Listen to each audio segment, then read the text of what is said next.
23절 말씀에 보면은 대저명령은 등불이요 법은 빛이요 훈계의 책망은 곧 생명의 길이라. 하나님의 율법을 빛에 비유하고 있는 모습을 보게 됩니다. 이 얼마나 적절하고 아름다운 비유입니다. 그러니까 일반적으로 법의 본질을 생각해 볼 때 오늘 우리는 본문에서 언급하고 있는 이 율법이 햇빛과 같은 그런 성질의 있음을 발견하게 되어집니다. 빛처럼 순수하고 깨끗한 것도 없고 하나님의 법처럼 순수하고 오점이 없는 것도 없습니다. 그리고 이 빛처럼 넓게 편지하는 것도 없을 것입니다. 빛은 어디에나 있습니다. 그러므로 물질 세계에서의 이 빛과 이성의 세계에서 하나님의 법은 얼마나 비슷한 점이 많은지를 우리에게 가르쳐 주고 있습니다. 그래서 전자는 보좌를 늘 상징하고 있다는 것입니다. 창세기 1장 3절에서 하나님이 이르시되 빛이 있으라 하시니 빛이 있었고 라는 이 명령 한마디에 물질 세계를 창조하였고 지금까지도 법이 그대로 유지되고 있습니다. 아니 세상 끝날까지 이 모든 하나님께서 창조하신 이 세계는 유지될 것입니다. 왜냐하면 하나님이 살아 계시기 때문입니다. 그리고 하나님을 최고로 사랑하라는 명령이 이성적이며 또 책임 있는 세계를 구성하고 유지시키고 있는 것입니다. 이 두 가지 명령은 온 우주를 지배하고 있는 이성적이며 또 합리적인 명령의 법은 어디에나 존재하고 있다는 겁니다. 그러나 이 자연의 빛이 여러 가지 등급이 있듯이 도덕의 빛 역시 여러 가지 등급이 있다는 겁니다. 자, 여기서 도덕법과 빛과의 유사성을 밝히는 데 있어서 본질을 분석하기보다는 그 영향과 효과를 생각해 보아야 할 것입니다. 도덕법, 이 도덕법은 햇빛과 같이 어두운 것을 밝히는 그런 성질이 있습니다. 도덕법은 그리스도인의 마음속에 여전히 남아있는 죄, 이 죄를 스스로 볼 수 있게 만드는 것입니다. 그래서 성경은 믿는 자들에게 마음속에 있는 죄를 보기 위하여 마음을 하나님의 법에 비추어 보기를 요청하고 있는 것입니다. 만일 우리가 우리 자신의 복잡하고 깊이 숨겨진 더러운 죄를 철저히 알기 원한다면 마치 박물학자가 식물이나 곤충을 철저히 연구하기 위하여 렌즈를 태양 광선을 모으듯이 기도와 묵상으로 도덕법의 빛이 마음속 깊이까지 관통할 수 있도록 빛을 강화해야만 한다라는 것입니다. 그래서 자신과 하나님께 신실한 그리스도인이라면 누구든지 이러한 율법의 계시적인 영향력을 경험했을 것입니다. 그러나 믿는 자에게 있어서 율법은 희망적이고 유익한 방법으로 죄를 드러내주고 있는 것입니다. 믿는 자는 율법의 저주로부터 구원을 받았기 때문입니다. 저와 여러분들은 하나님의 법에서 이미 우리는 보석함을 받지 않아고 우리는 구원을 받은 존재입니다. 예수님께서 율법을 다 지키셨기 때문이고 저주를 받은 우리 인생을 위해서 그 하나님의 법을 요구하는 대로 예수님이 다 행하셨고 제사선 사망이라고 그랬으니까 십자가에서 죽었기 때문에 우리의 죄의 값을 태어날 때부터 무덤으로 가는 그 순간까지의 죄를 예수님이 사망으로 완전히 그냥 다 갚으셨기 때문에 그 법의 저축을 받지는 않습니다. 그러므로 우리는 예수를 믿게 되는 그 과정은 예수님을 믿었다면 우리는 이미 율법으로부터 자유함을 누린 사람이고 완전한 구원에 이르는 하나님의 자녀가 된 것은 확실한 사건입니다. 그래서 우리가 예수님을 믿는 자에게는 율법은 빛과 같은 매력을 가지고 있다는 것입니다. 물질 세계에서 빛은 보편적으로 끌어당기는 힘을 가지고 있어요. 태양이 이렇게 쭉 올라오죠. 태양이 올라와서 온 세계를 이렇게 비춥니다. 비출 때 모든 자연은 어디로 향합니까? 모든 자연은 태양을 향하게 되어 있습니다. 그래서 이 향하는 이 모습을 저와 여러분들도 늘 보게 됩니다. 경건한 자들은 율법의 본질적인 우수함 때문에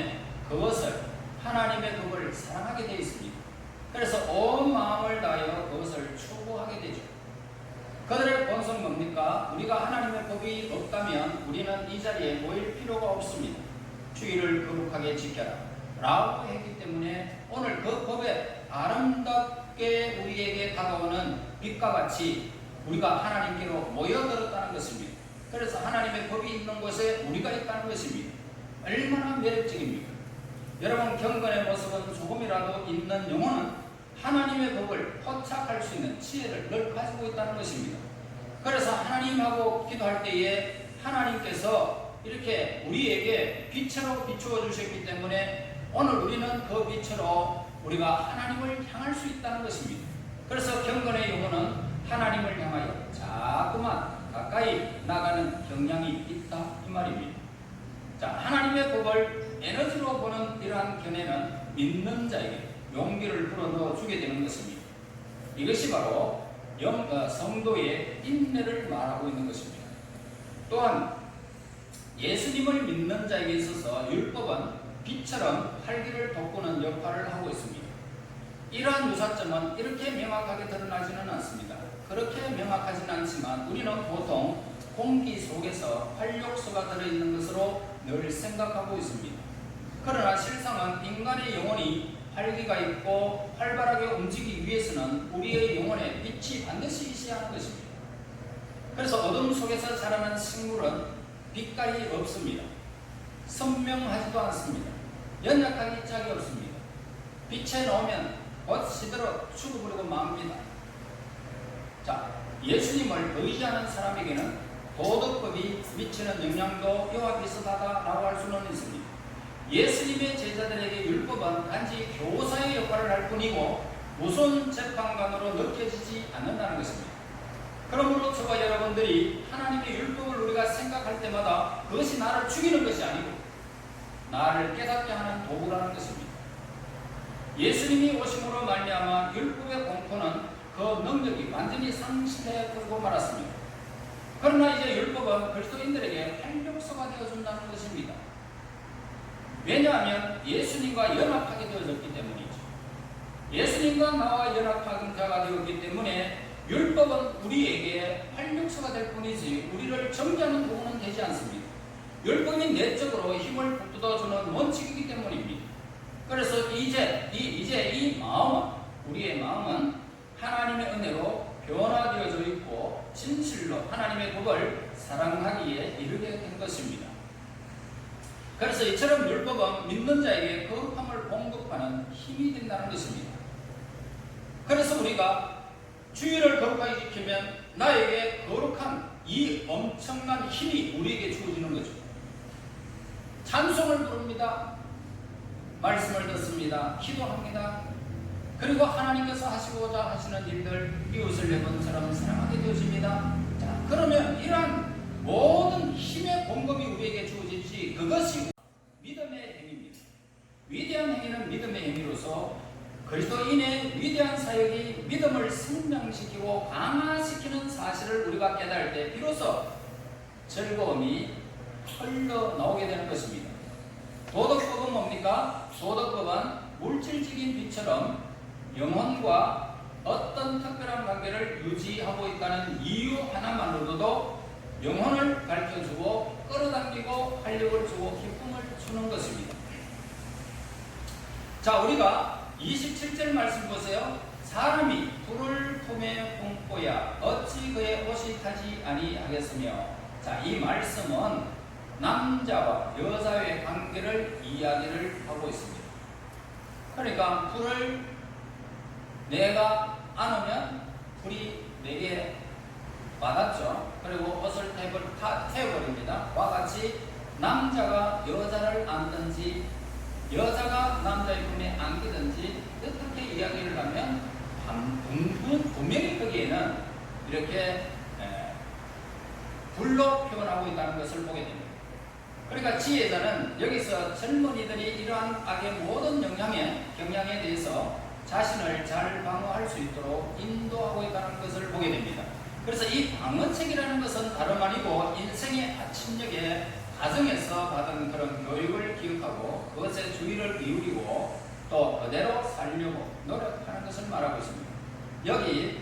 여기서 이제 율법에 대해서 규정된 태도를 취하게 되고 얻게 되는 그런 유익을 대단히 고상한 방법으로 제시를 하고 있는데, 여기서 율법은 현명한 상담자로서 사례편 보호자로서 재미있는 친구로 의인화되어져 있다는 사실을 보게 됩니다. 의인화되어. 그래서 그 법이 젊은이들이 빠지기 쉬운 그런 위험으로부터 그들을 지켜줄 것입니다. 음란한 여인으로부터 자신을 보호하는 것만큼 중요한 일도 없다는 것입니다. 본문에서 지혜자는 일단 유혹에 걸려들게 되면 범죄하지 않을 수 없다는 사실을 역설하면서 그러한 유혹을 받으면 즉각 저항해야 할 필요에 대해서 오늘 이 본문에서 강조를 하고 있습니다. 모든 시험은 이미 타락한 영혼에게 접근하기 때문에 쉽게 빠져드는 것입니다. 우리는 나는 괜찮다 하는 사람 없습니다.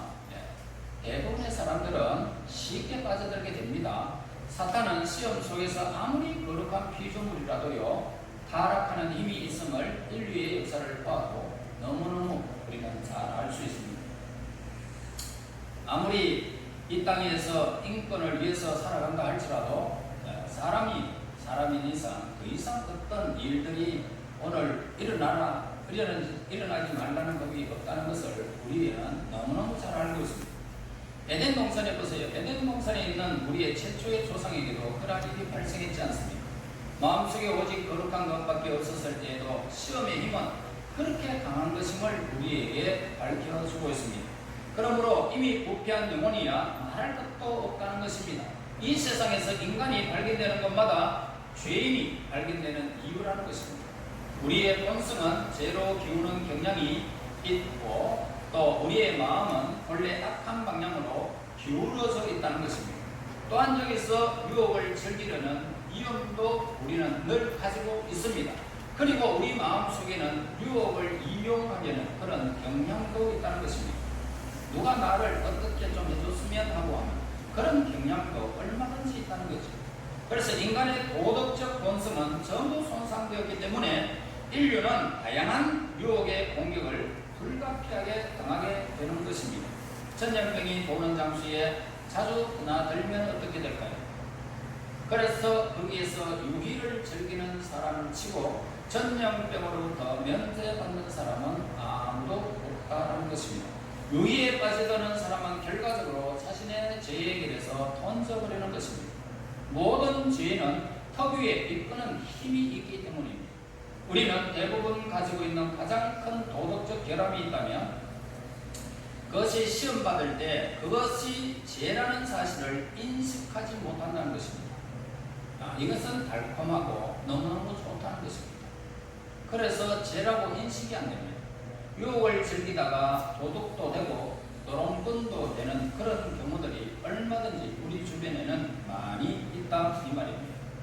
그래서 성경은 그 자체만 금지할 뿐만 아니라 죄를 금하려는 마음속의 최초의 동기까지도 금하고 있다는 것입니다. 그러므로 어떤 죄라도 짓고 싶지 않거든 유혹의 소리가 들리지 않도록 귀를 막고 눈을 돌리고 자신을 죄의 올가미로부터 지켜줄 수 있는 강력한 것에 자신을 묶어 놓아야 된다는 것입니다.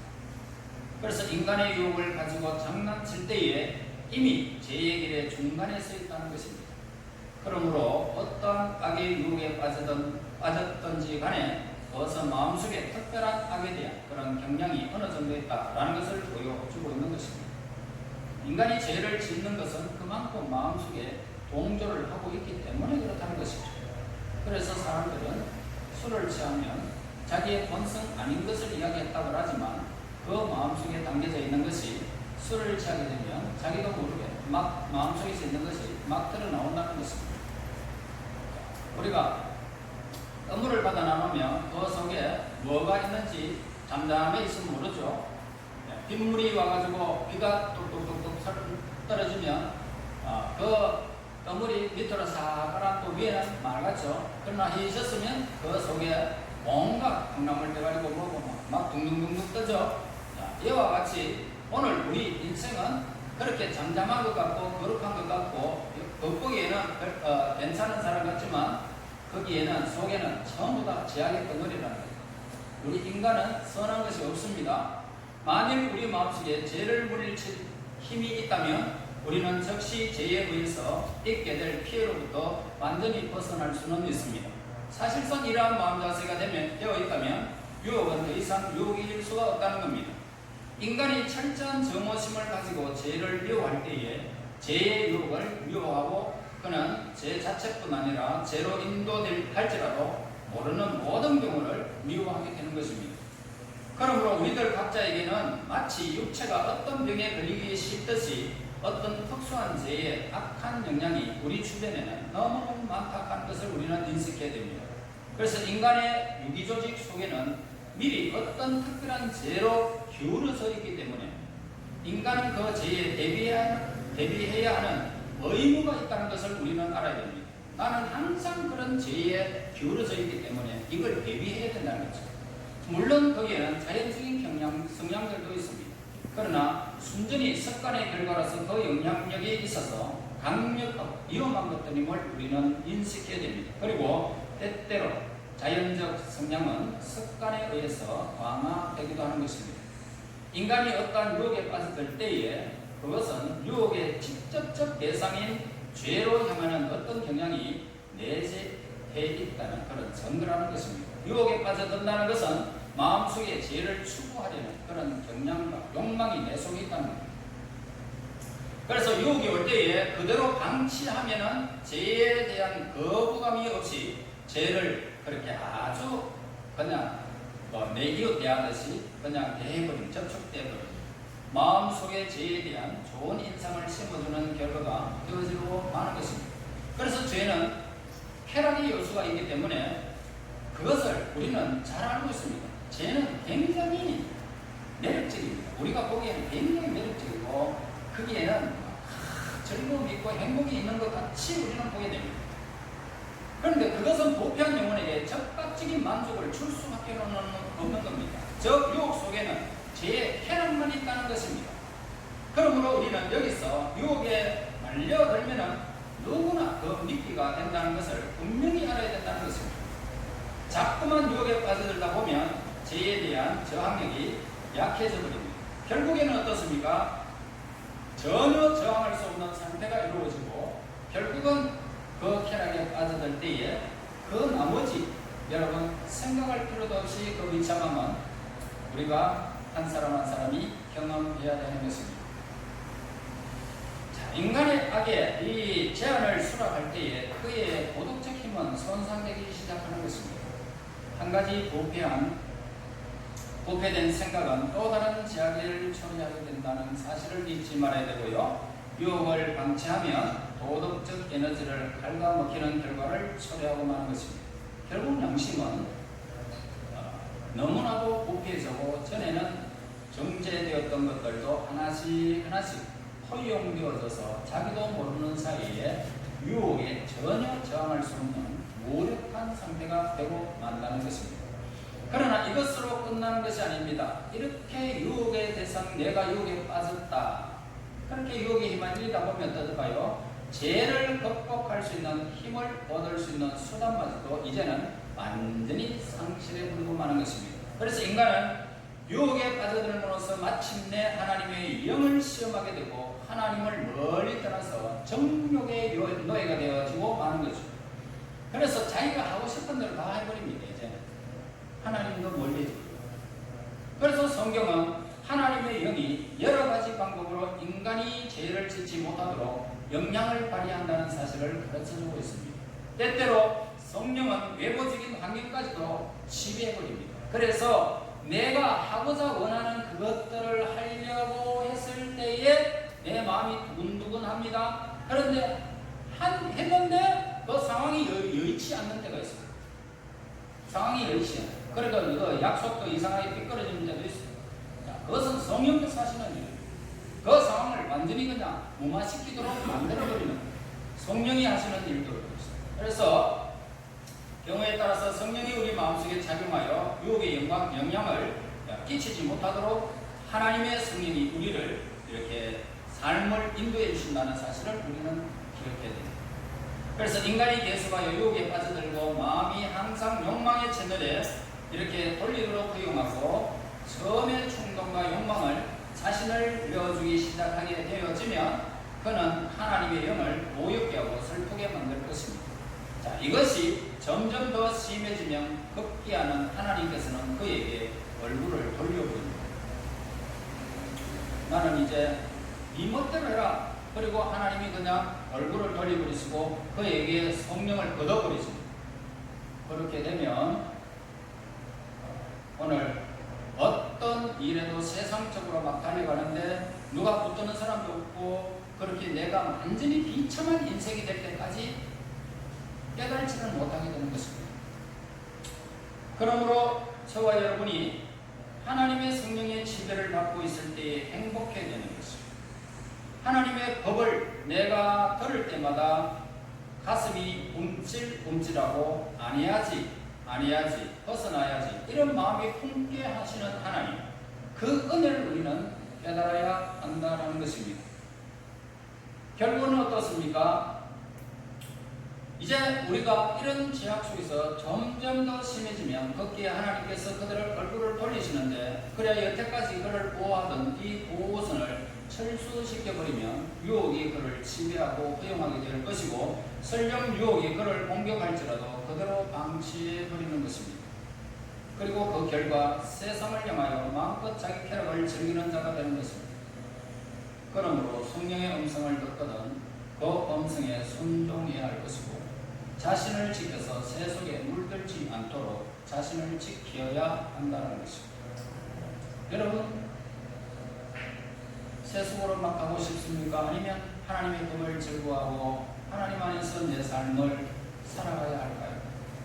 이 땅이 여러분들에게 만약 100년만 여러분들이 이 땅에서 살 수만 있다면 그 100년을 활용해도 좋을 것입니다.